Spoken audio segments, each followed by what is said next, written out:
Hello everyone, welcome to the December 21st, 2014 edition of the Astrology News Report. I'm your intrepid host, Ron Berger. So let's take a look at the upcoming planetary patterns and predictions. What's in store in the heavens for December 21st to December 28th and beyond.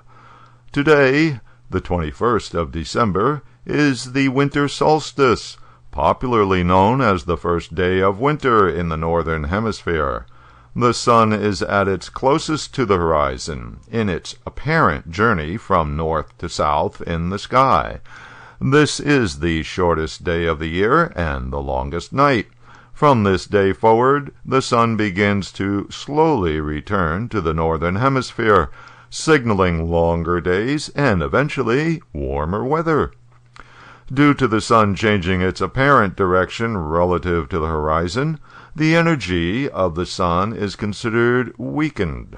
Therefore, the solstice and the days immediately before and after are not considered a good time to begin any important new project. Traditionally, this is a time of prayer and ceremony. Today, December 21st, is also the new moon, which is in Sagittarius at 6 degrees in the sidereal zodiac. This marks the beginning of the Hindu lunar month of Margashiras, named for the nakshatra, or the lunar sign, of the full moon, Mrigashira, which will be on January 4th.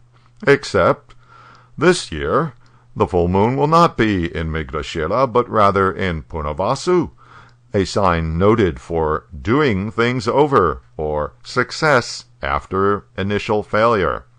Thus, this lunar month has the energy of making a second attempt at something. There are a couple of planetary patterns that are getting more exact this week, and thereby creating the potential for more significant events.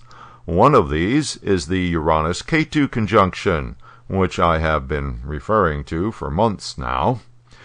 This week, Uranus and Ketu will be less than 3 degrees apart as the two significators head towards their exact conjunction, which will be a little after the middle of January.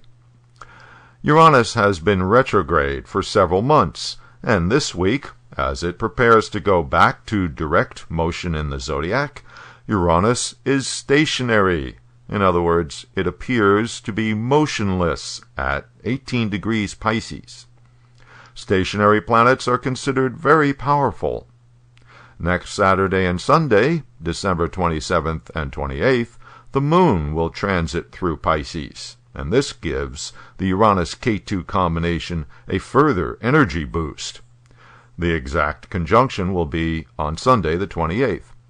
So the upcoming weekend has a high likelihood of something happening.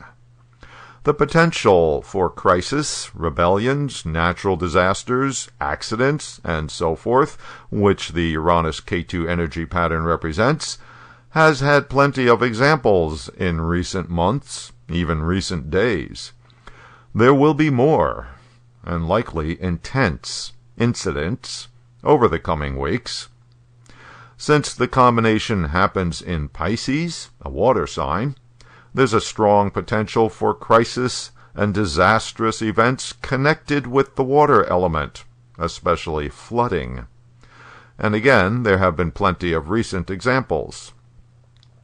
Another manifestation of this combination concerns Ketu as representing the unseen world, which would include viruses and bacteria. Uranus is the energy of the unexpected. And, looking at the USA chart, this happens in the 4th house, which in a country's chart is the homeland, the common people. Already there are signs of an early flu season. The 4th house of a country's chart is also the house of opposition to the leader being represented by the 10th house, and the 4th house is opposite. Thus, the Ketu-Uranus combination can bring crises to the Republicans, who, despite having obtained control over Congress, are already manifesting divisions within their ranks. And of course, we'll be seeing more of this in January. Thanks for visiting astrologynewsreport.com. I'll be posting updates during the week on Twitter @AstroNewsReport.